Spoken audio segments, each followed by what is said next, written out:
Thai chicken, family favorite. You've got your nice aromatic taste with rich curry sauce and good chicken and vegetables. So here's the ingredients. We've got sunflower oil, fish sauce, super stinky and super important to have, sugar, coconut milk. I have a can and a half here. That's variable. We've got green curry paste, essential. Optional, but really good, kaffir lime leaves and some lemongrass. You could substitute zest of limes or lemons. And some cut up chicken and some cut up vegetables. So the chicken is probably 300 to 400 grams. I cut that off of half of a whole chicken. The lemongrass is cut up in the first part of the stalk, and the ends are just in pieces that we won't eat. And you can see broccoli, paprika, and squash, our green curry paste, and the rest of our stuff. So first we're going to start with rice. And the rice, we're going to use 2 cups of water with 1 cup of rice and bring it up to a boil. This is a really easy, pretty fail-safe recipe. This is basmati rice, by the way. So you mix them together, bring it to the boil, and then you're watching for this bubble situation. When you see that, you're going to get the lid, put it on, turn off the heat, and forget about it. And now we go outside to make the chicken. Now I've got an outside burner with a nice wok, and I love it. Highly recommend getting a setup like this if you can. It's not that expensive, and it's great. You can do this with almost anything that'll fit all the food in it.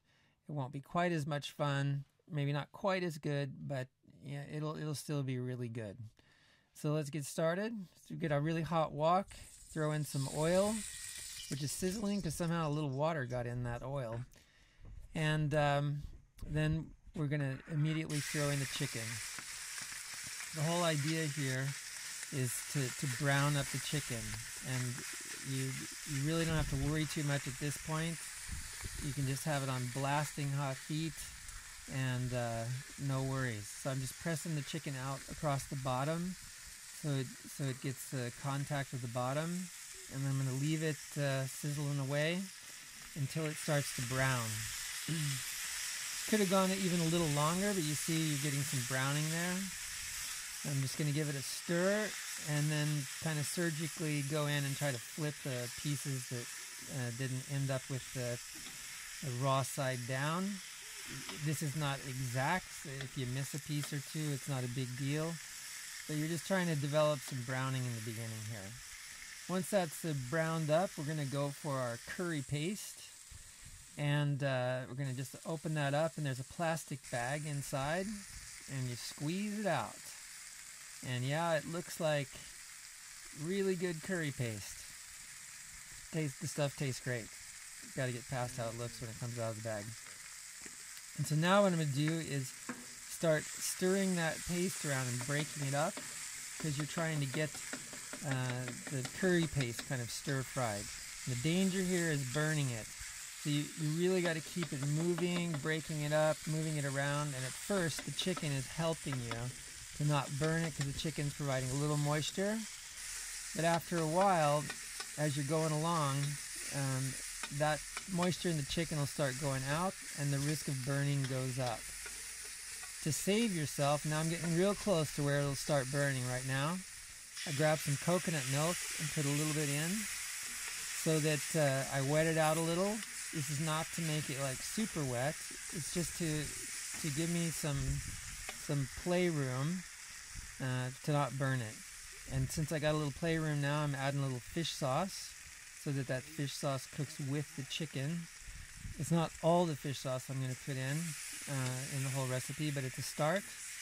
And then I continue to stir. And again, that coconut milk buys me a little time. Here comes something that smells way better than the fish sauce, the lime leaves and the lemongrass. I'm just continuing to stir now. And all this really activates the curry paste, and it also gets that citrusy flavor mixed into our dish here. When that's reached a decent level, and you're seeing all this basically in real time, we're going to start stir frying the vegetables in with all that. right at first. I'm just mixing, but here we're also going to start increasing the chances of burning, especially on a hot burner like this. So I'm going to put the rest of that half can of coconut milk in. So it's not too much, it's just enough to wet things out a bit. So it's not like a soup or stewing now. And you see that it develops a little steam too. And that steam helps cook the vegetables more quickly. And you get away from the risk of burning stuff.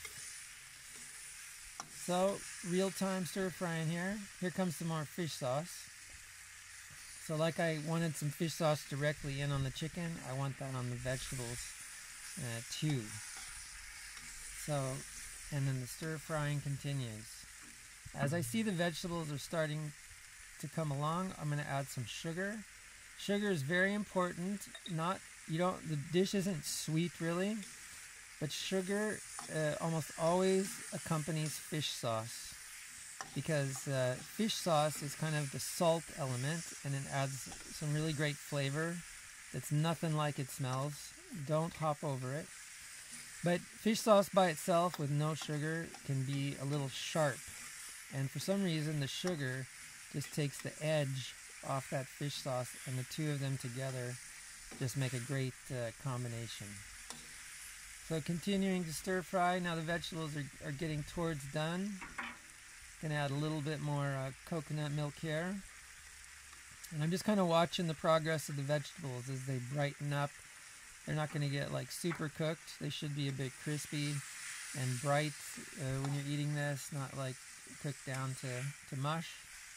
It's a little more coconut milk. That gives me more steam. The steam really accelerates the cooking, and now I feel like things are good, so I add the rest of the coconut milk.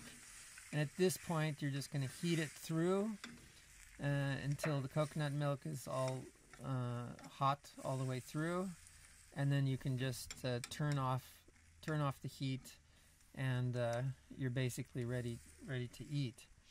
Now at this point, I'm going to check my balance between the fish sauce and the sugar to see if I need to adjust. So I'm taking my spoon, I'm just rinsing the spoon from that coconut milk on it, so I just get a actual spoonful of the sauce. And I'm looking for that balance where I feel like, yep, that's salty enough, but it's not sharp, and hopefully it's not sweet. If it's sweet, I added too much sugar. Sugar I added here was probably a little under 3 tablespoons to the whole dish. So I'm happy with it. I've done this a lot, so it came out right. So here we are ready to serve. We're going to get our rice now. And our rice has just been sitting there totally unattended, and it's come out like that. So it's, again, basmati rice, and that method is pretty foolproof. And it's just happening in the background. One final note, we do not eat these lime leaves or the lemongrass stalks, but the lemongrass that's chopped up is quite all right to eat. So this is one of our family favorites, and I hope you enjoy it.